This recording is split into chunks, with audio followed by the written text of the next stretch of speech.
In the aftermath of these awful events, this vicious knife attack on young children and on a childcare worker, I was actually on the scene. I don't recall seeing any of the members opposite out on the ground to fully appreciate the devastation that was felt at the unfolding events and the clear realisation very early on that this was very ugly, that there was a very malicious cabal of people who had gathered. They were working their phones and they were clearly mobilising. And I have to say, Lasca and Corla, as I walked our city, the inner city, and I do it regularly, I spoke to countless people and they all said one thing in common. They all saw it coming. Either they witnessed it with their own eyes or they witnessed it on social media platforms. So we have now the bizarre situation where it seems the only people who didn't see this coming are the people who are actually in charge, the people in leadership positions, the Minister, the Garda Commissioner, and it seems the entire benches of the government. You're the only people who didn't see it coming. So let me tell you this. You don't have to convince anyone here or beyond here of the bravery of the Gardaí. We saw it with our own two eyes. We saw Gardaí isolated on their own. One big burly fellow on O'Connell Street beating people off him. Isolated in a very dangerous situation. You don't have to tell us about the bus drivers and the taxi drivers or those that work for Dublin City Council. Bravo, they were the heroes of the peace. We know that. They stood by Dublin and they did us proud. Do you know who let us down? You let us down. Here. The Minister for Justice let us down. The Garda Commissioner let us down. You say you're listening to people. Maybe listen to this, because here's reality from Dublin. And by the way, to people who aren't from Dublin, I know this experience is about more than the city, but these events happened here, so let me start here.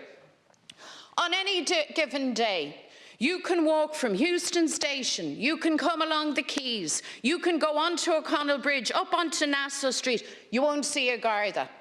You'll turn the corner and you come to this place. I bet you it's the first time that you will see a uniformed Garda.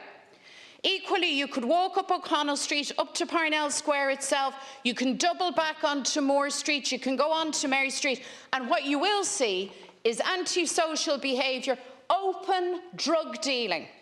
On the air, it's timetabled. Open drug taking.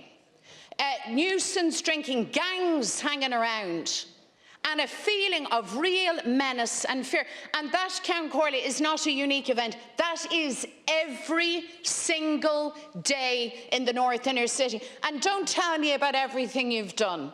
You've mentioned 2 Garda stations, just for people who don't know, and some of us do. Fitzgibbon Street is not a new Garda station. Ha ha, you closed it for more than a decade.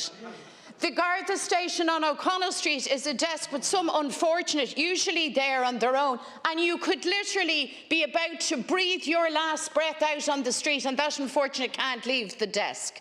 So don't come in here and play a game of make-believe. All I've heard from you is fig leaf, an exercise of the most brazen arse covering that I have ever heard in this chamber.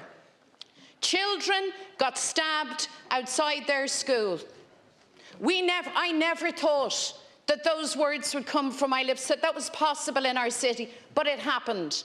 And then not alone that, the children and the community is doubly traumatised by this marauding mob rioting in our city. And control of the city centre was lost for 2 hours. That's what happened, and I want to know, what's your real response to that? Because what we witnessed, make no mistake, was a political failure, a wholesale, abject failure of leadership. That is what is missing. And I'm not trying to score any points here. I am representing the people that elect me, that elect Deputy Gannon and others from our constituency, but also people right across the country who looked on and said, that was always going to happen. Why? Because Dublin was deserted because the government has failed, because Fine Gael in government, let me give you, I'll finish on this, Count Corley. Here's the stats for you. I know you're keen on numbers, Darrell. Since 2009, you have closed 130 Garda stations. You have cut 450 Gardaí in Dublin. And despite all of your promises about law and order, we have less Gardaí on the beat now than we had in 2009, despite an explosion in our population. How's that for a review, ladies and gentlemen? So don't look wide-eyed and wondered at why people feel unsafe. That's why people are unsafe. It's about resourcing, it's about a proper plan, it's also about leadership, and you are not providing it. And that is the reason why we have full confidence in Garda Síochána and zero confidence in the Minister for Justice, the government, and for that matter in the Garda Commissioner himself. Deputy Daly.